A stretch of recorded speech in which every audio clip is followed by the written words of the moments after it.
X Zone, a place where fact is fiction and fiction is reality. Now, here's your host, Rob McConnell.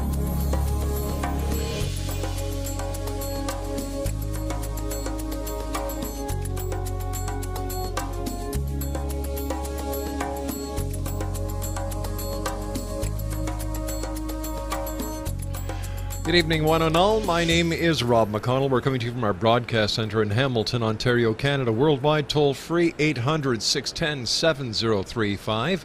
Email is xzone@xzoneradiotv.com. On all social media sites, Xzone Radio TV, and our website, www.xzoneradiotv.com.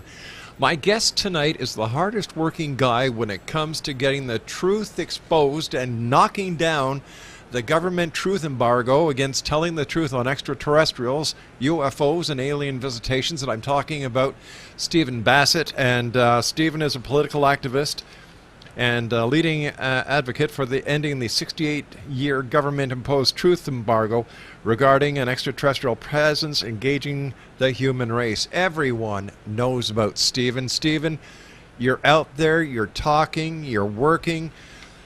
First of all, thanks very much for coming back on the show. Great pleasure having you. A couple of weeks ago, we had Robert Salas on. And I have to tell you, Stephen, listening to Robert tell us the different cases where he himself had firsthand information as well as evidence of these unknown craft, and what they were doing to U.S. missile silos in the United States. How can the powers to be keep such a lid on such an important topic?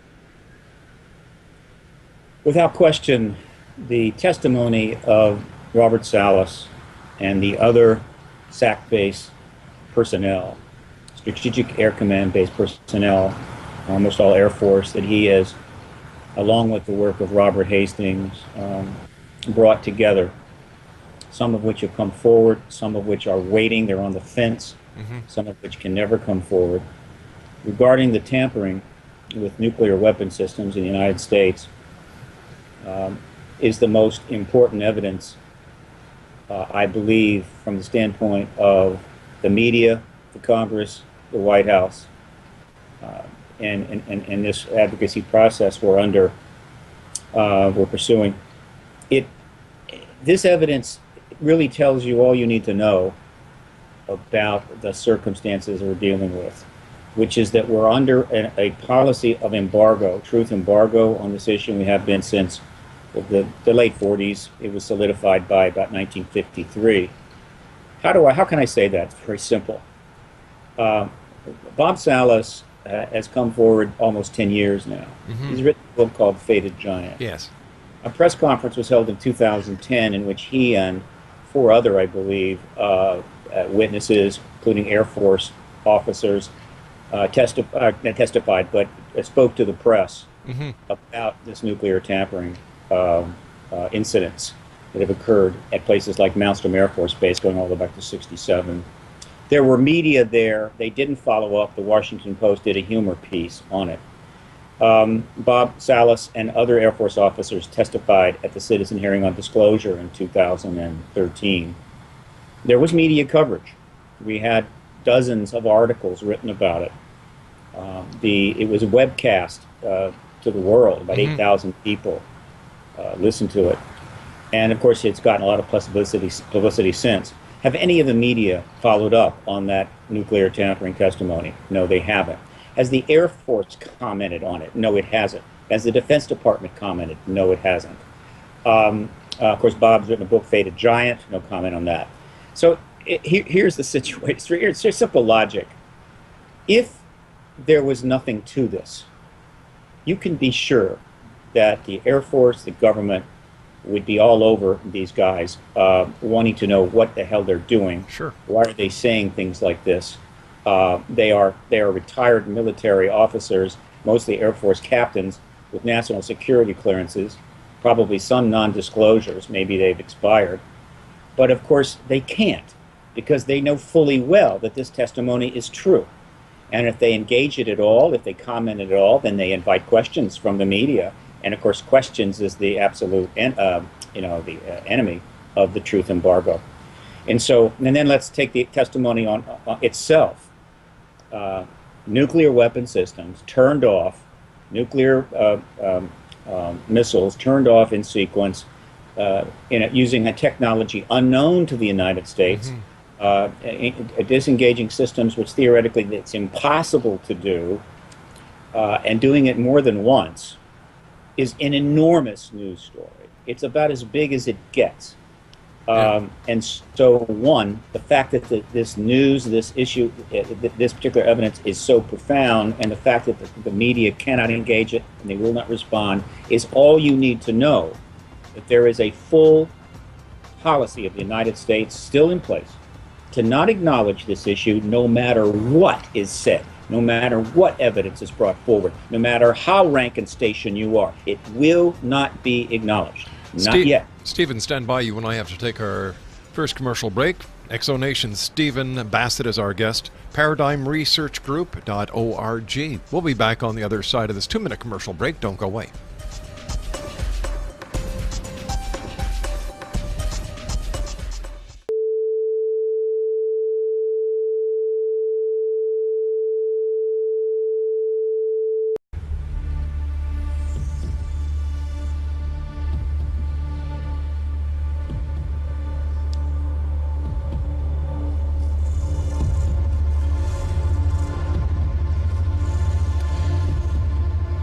Exonation, Stephen Bassett is our special guest this hour. www.paradigmresearchgroup.org. Before we went to the commercial break, we were talking about the events that Robert Salas talks about, writes about. Other members of the military have done the same. Stephen, you've had petitions online. You've had press conferences.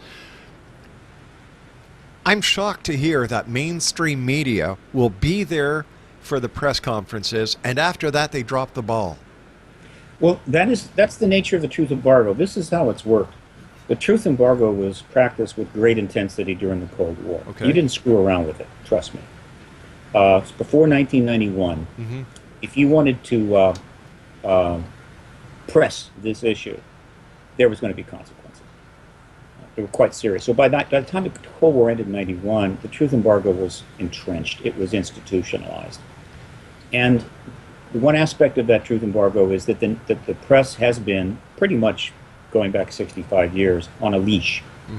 Think of it like a dog in the front yard, on a leash to a stake stuck in the ground. That dog can roam anywhere in that yard it wants, but he can't go beyond the length of that leash. And that's how the media has been. They have written thousands, probably 20,000, 25,000 articles since 1947 in printed media, English language press around the world. Many, probably the higher percentage has happened in the last 7 years. There's been thousands of articles written about it. They write about sightings, they write about conferences, they write about this event, that event. But that's as far as they can go on the leash that they're on. They will not follow up with questions. They will not question the White House, the Pentagon, the Air Force, the CIA. They will not go investigatory mode. That is the understanding. That's just the way that it is. The amount of evidence that's been amassed has created countless questions that could be asked of these institutions. And I assure you, they would be extremely uncomfortable to answer. And as long as the press doesn't ask those questions, the truth embargo continues to get a ride. That is just the nature of the truth embargo. You'd have to ask every reporter, every editor, every publisher, every head of every network personally and probably privately, why are you on that leash? Could you tell us? But of course, you can ask them, and if you did, they probably would not say anything.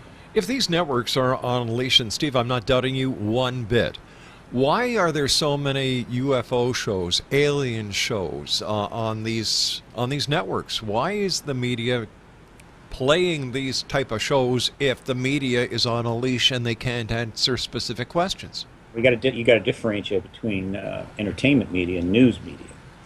The entertainment world, of course, is feasted on the extraterrestrial issue. Yeah.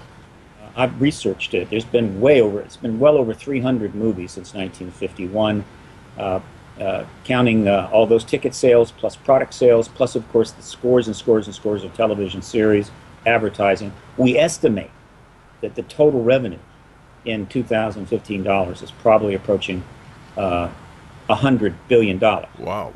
In revenues to the entertainment industry, TV, film. The highest grossing movie of all time is about extraterrestrials, Avatar. There are 3 Avatar sequels in simultaneous production in New Zealand that will come out in successive years. Each one will do well over $1 billion. Why is this? Well, they're doing it because it makes money. And the reason it makes money is this. The American people, and by extension, a good deal of the world's people, Sure. have known for decades the extraterrestrial presence is real. Mm-hmm. Some of them figured out in 1949, some in 52, some in 61, whatever. Half the American people poll, and this is true of all the developed world, that they believe this phenomenon is extraterrestrial. UFOs, quote, are real. But the government denies it. The government says there is nothing there. There is nothing going on. You're not seeing craft. You're not being contacted by ETs. You're not being abducted. There is nothing going on. And so they've created this huge truth vacuum. And so the people who are aware at one level or another of what is easily the most extraordinary information the human race has ever, how would you say, become aware of, Right. unable to get anything from their government, go to the entertainment media for something. That's their way to connect to the issue. That's what serves their huge and growing curiosity about this. And so the media has capitalized on it and made a great deal of money. And to be fair, raised the awareness about the concept of extraterrestrial Sure. to almost 100% market penetration. Steve, why is there this truth embargo? What does anyone have to fear from the truth of extraterrestrial existence being real? Blowing the cover off of it, what would be the harm? First and foremost, there is a long, long list of truths which governments, including our government, greatly fear. Let's just get that out there right now. Okay. Governments do bad things. They make mistakes. They conduct bad policies. They sometimes do awful things, terrible things. And the truth of those are not matters they want in the public domain. With respect to the ET issue, as I've said many, many times, the truth embargo is a Cold War manifestation. They decided to embargo this issue with all the resources available because of the circumstances of 1947, 49, 50, 51, 52.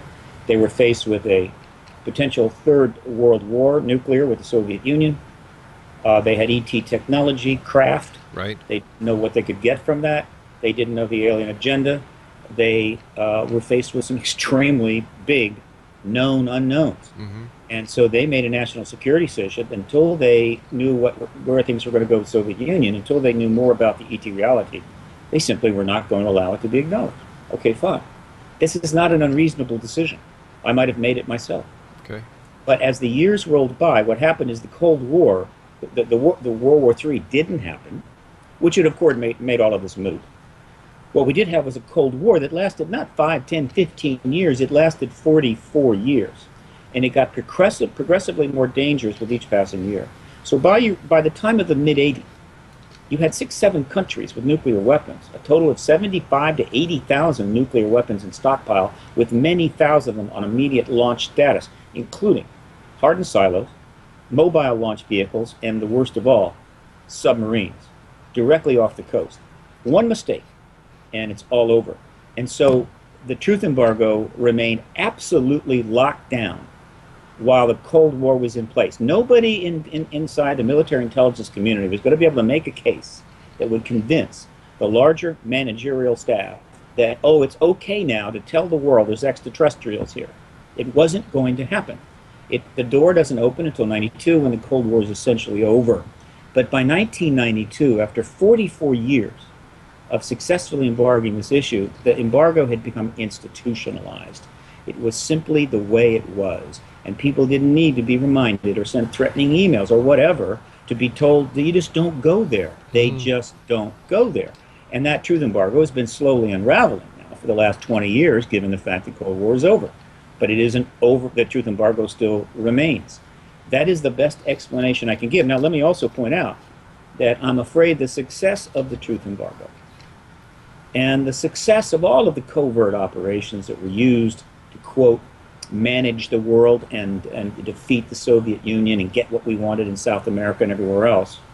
I'm afraid that truth embargo of the ET presidents and the other truth embargo emboldened the government to institute more and more and more secrecy, to do more and more things which were, how would you say, not necessarily legal or not necessarily advisable, but because they could be contained, embargoed, secretized, they would do it. And so the government has dug a deeper and deeper hole. And so the end of the ET truth embargo is not the only truth that's going to come out.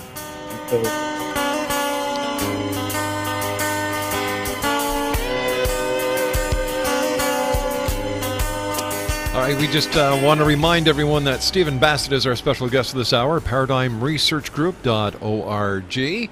And Stephen, here's a question for you, my friend. What is your take on all the UFO files that were released over a couple of weeks ago by the U.S. government? Were there any smoking guns found?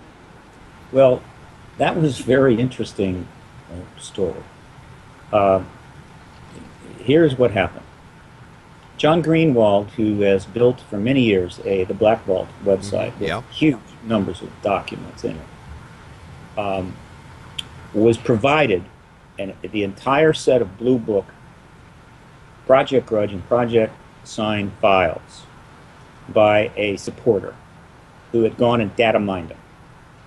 Data mined them from a website called Fold3, which is part of the Ancestry.com Mempire, which is a very big company.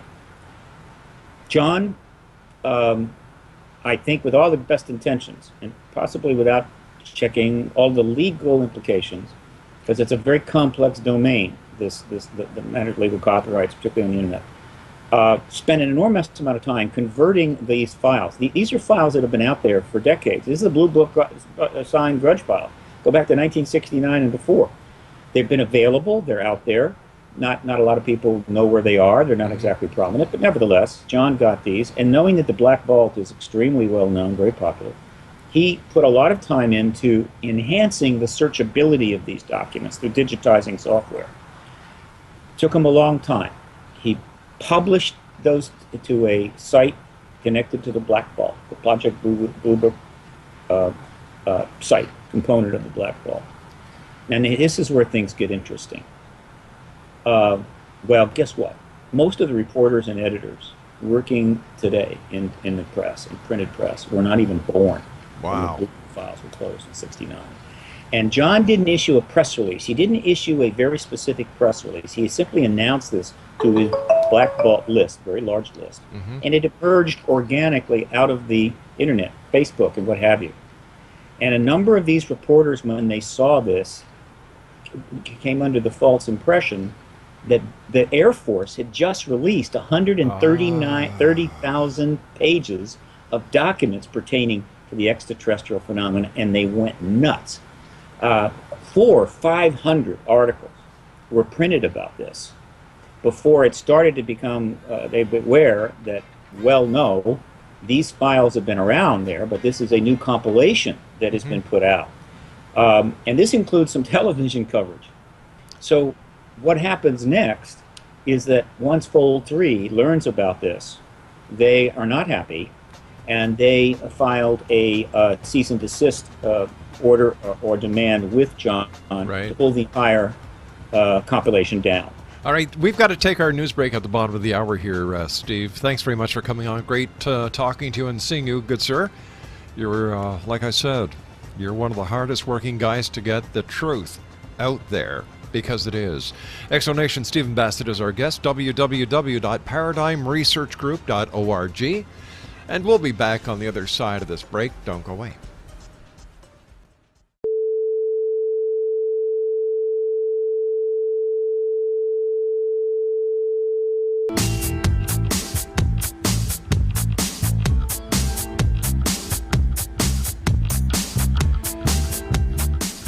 Exonation, welcome back. Stephen Bassett is our special guest. This gentleman is the The hardest working advocate when it comes to getting the information on the truth embargo against extraterrestrials that has been going on for 68 years. Hats off to you, Steve. I know how hard you work. Have you seen any progress in the work that you're doing? Are you getting any support from any senators or any congressmen? The support from the Congress remains to be seen. You don't get support. In other words, nobody just says, okay, look, I'll put in a good word for you. Right. The Congress is basically locked up on the issue. There have only been a few exceptions. However, there's been a lot of indications that we're moving forward, we're making significant progress. One of those was what I was just referring to. The situation with Black Vault was Right. this. When the press saw something of that magnitude, wow, the Air Force released, they went absolutely crazy. Yeah. And if you Google U.S. Air Force, or wait a minute, Air Force releases UFO files, you can see these hundreds of articles. And what that says is that the press is starting to become hypersensitized to something breaking. And that's a good thing. Yep. And all of that press I'm going to use in my congressional hearing initiative. More dollars are coming in. There's more support. It's hardly major, but there's no question that there's more financial support for the advocacy work Right. than there ever has been. And that's made it possible for me to pursue the congressional hearing initiative here in Washington, which has been going on since November the 5th. There are more sightings. And of course, the citizen hearing on disclosure was a great success. So in general, the truth embargo continues to crumble, and the basis for it continues to erode. So I'm optimistic that we're close. Now, that would change if we have another 9/11 type event or something even worse, which is why we're in a hurry to get this done, Sure. why we can't simply wait for it to happen on its own. But as you know, Rob, the citizen hearing on disclosure brought 42 witnesses to testify for 30 hours before 6 former members of Congress in a mock congressional hearing that was filmed in its entirety. Right. 20 sessions of testimony over 5 days. The record of that hearing, which was held in May of 2013, was shipped to every member of Congress's office on November the 5th, and those DVD sets, there's like 10 discs per set, would have arrived in those offices throughout November and early December. At the same time, we launched a social media campaign at faxonwashington.org, faxonwashington.org, the disclosure.media website, and also the Facebook page, the Disclosure Lobby.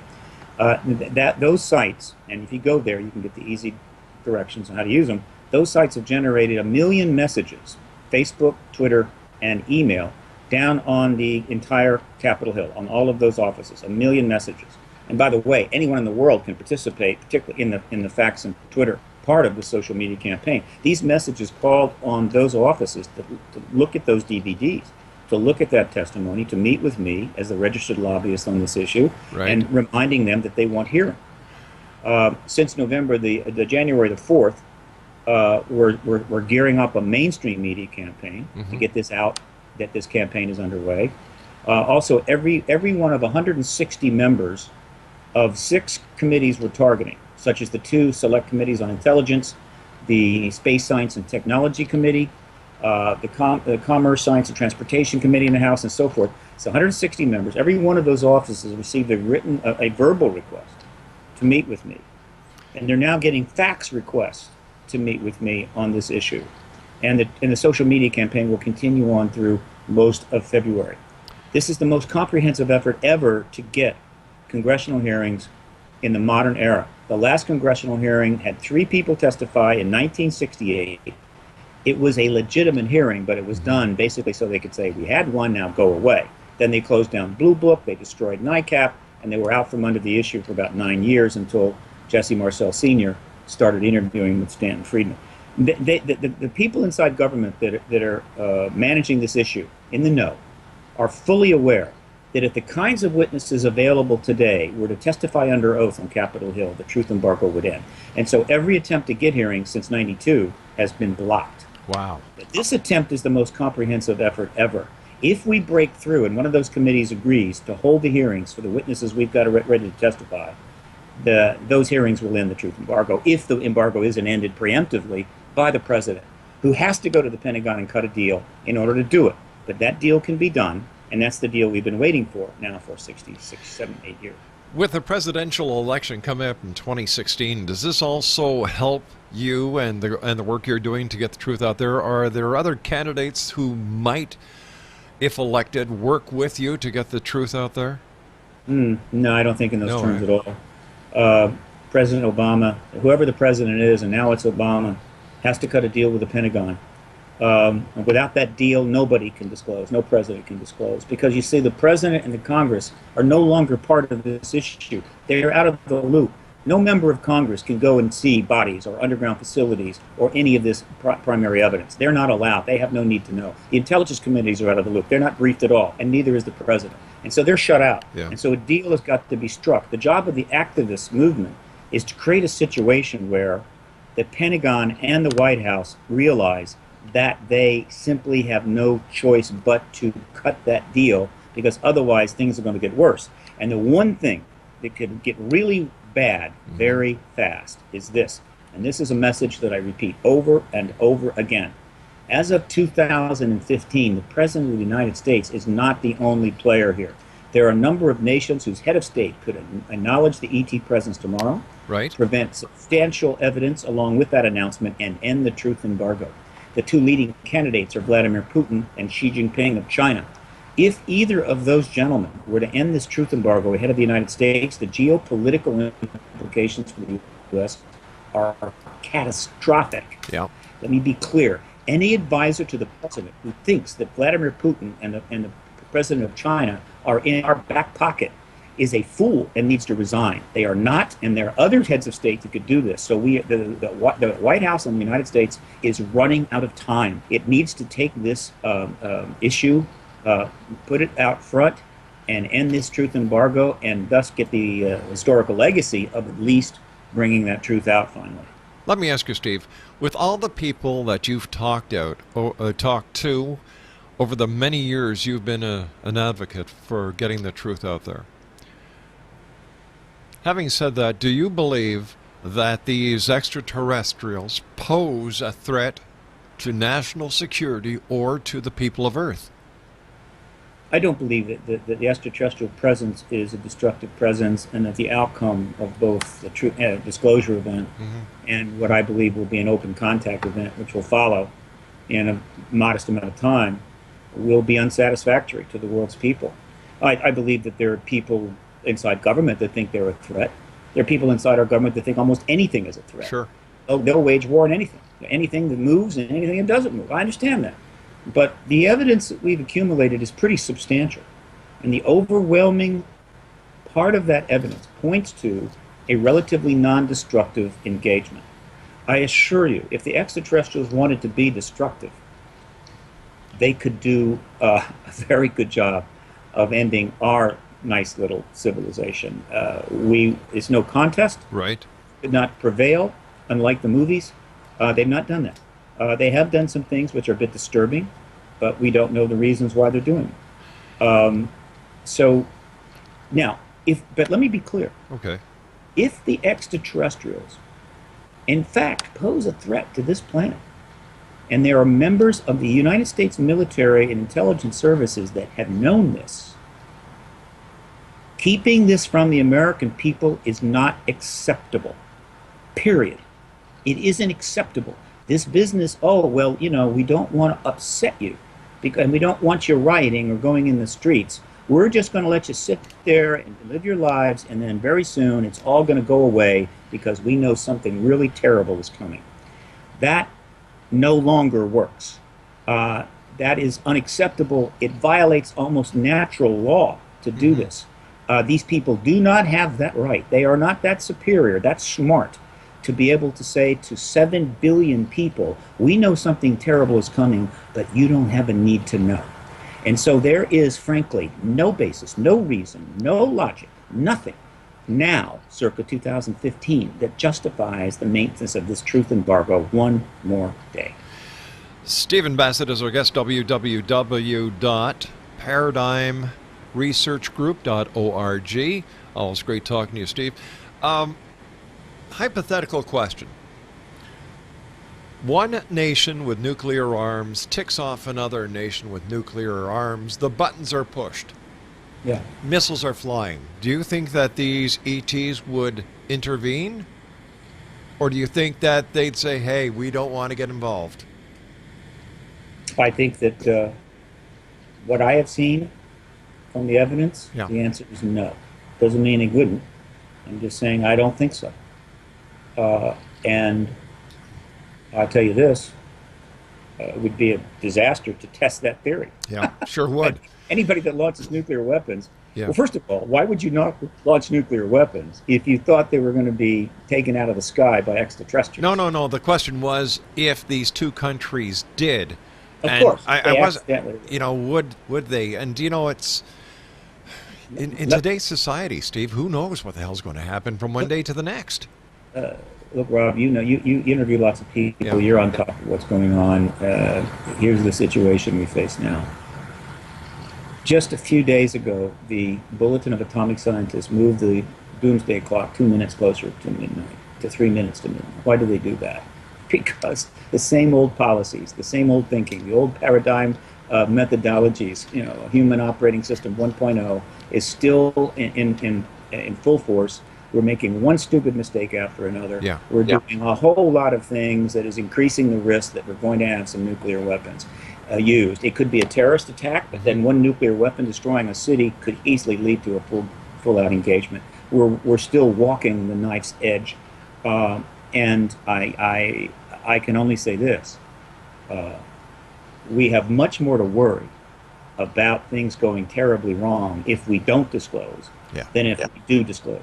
Disclosure is a game-changing, worldview-changing event of such magnitude that it permits people and nations and NGOs and even religions to hit the reset button and rethink how they want to act, what they want to do, what's important to them in a post-disclosure world.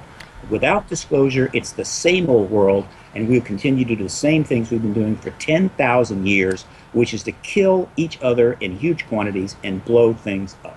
How much power or how much influence does the religious aspect of different religious philosophies around the world influence the truth embargo? Almost nothing. The religion has been used by government disinfo people to create what I call propaganda, Right. To justify maintaining the truth embargo. Religions rule business. Here's the fact. Here's the facts.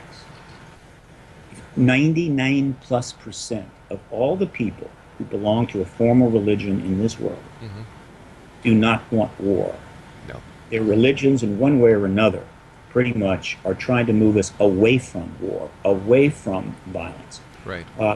You pick the religion, it's pretty much that way. Now, there are elements within some religion where that is not pursued. Ideological is different, but they are a minority, a tiny minority. But remember, a tiny minority of 6 billion people with religious affiliations is still more than enough to fly all the planes, man all the tanks, and wear all the suicide vests you could ever want. But the vast majority of people in religion, they don't want war. And so the disclosure amendment, if it helps to reset our worldviews and move us away from this behavior, completely falls into the mission statements of these religions. And they're already relatively prepared. The Catholic Church is leading the way, which is about 1.2 billion of the world's people. All of the Asian faiths, Hindu, Taoism, Buddhism, will not blink an eye to the extraterrestrial presence. Some fundamentalist Christians will be perhaps a little disturbed for a while, but they represent a relatively small percentage of people of faith. And so, no, religion is not a barrier, and religion is not in some way influencing the maintenance of the truth embargo. What are the chances that before your work is completed and that the truth embargo is lifted, that ET will make a landing that cannot be denied? And what would be the implications and the ripple effect into all governments if this was to happen? Well, as I've said many, many times, if you are someone that actually cares about the welfare of your citizens, about order, law, order,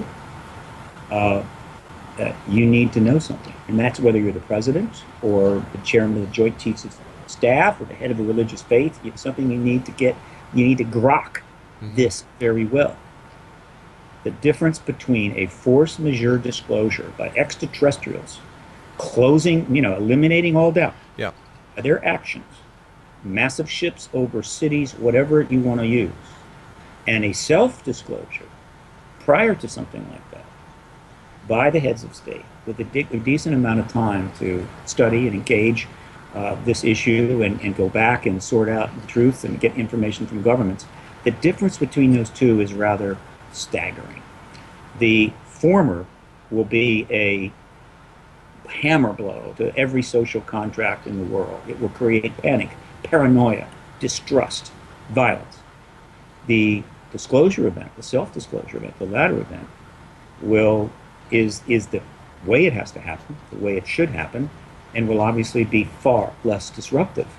And then, of course, the learning curve time that will follow, which is going to be serviced well by all of our massive communications ability, the internet, websites, email, iPhones, all of the, television, cable, all of these modalities for this learning curve will be a huge asset. And then, if open contact takes place, it's going to be anticlimactic. And so anyone that's thinking, we'll just keep lying to the people because one day the ETs will disclose is making a colossal mistake. Stephen Bassett, my guest this hour. Stand by, Stephen. www.paradigmresearchgroup.org. We'll be back on the other side of this break.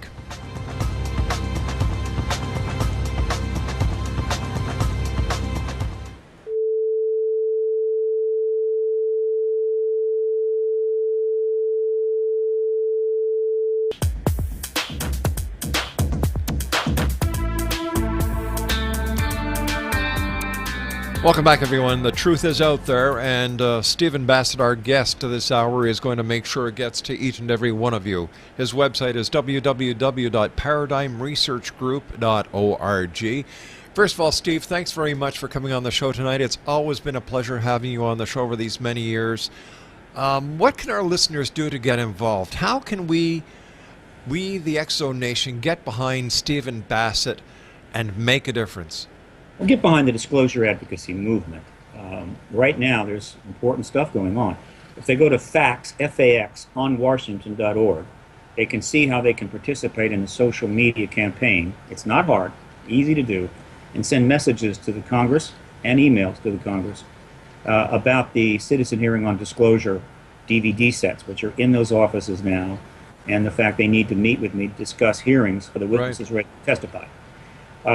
If they go to disclosurepetition.org, they will see the latest petition that's on the White House website. It's only going to be up for 4 more days, and any more signatures will be helpful. It's got about 13,000. Every extra signature is helpful. And sign it. Sign the petition, spread the word. The Congressional Hearing Initiative is attempting to get a commitment from one of 6 committees to hold hearings for at least 25 to 30 witnesses that would be brought to testify on the extraterrestrial issue. Many of these testified at the mock congressional hearing held at the National Press Club in 2013 by PRG. These witnesses, and that was given under a citizen oath. These people are prepared to come to Washington and testify under federal penalty of perjury. Wow. To the same evidence. And there's other witnesses, very strong ones, which couldn't make the citizen hearing, which I believe will be available for the congressional hearing. Be assured that if Congress does this, those hearings are held, the truth embargo is over.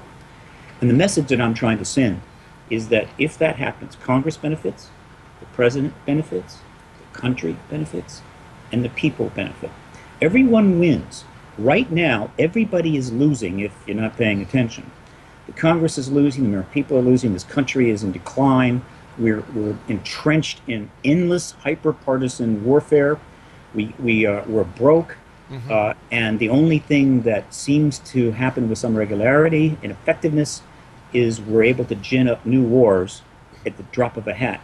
This has got to stop. You know, the scary part is, Steve, is if once the truth embargo is over, Then there's a lot of questions to ask. Well, what else are you lying to us about and covering up? And those questions will be asked, though that will take a while. First will be the transition into this post-disclosure world. A lot of good, some bad PR for the government. And then I believe a reformist movement will emerge out of this. And the closet, the basement's going to get cleaned out. We need to restructure. We need to reform. We are blocked from this because we're locked into a current system, which is almost encased in cement. We need to break that out. Yeah. Disclosure is our best chance. If we do not exercise these options, if we do not move to an age of reform, it's predictable that what is going on is going to lead to very, very bad consequences. And in our lifetime, certainly within the next 20, 25 years, easily, if not sooner, we have to change course.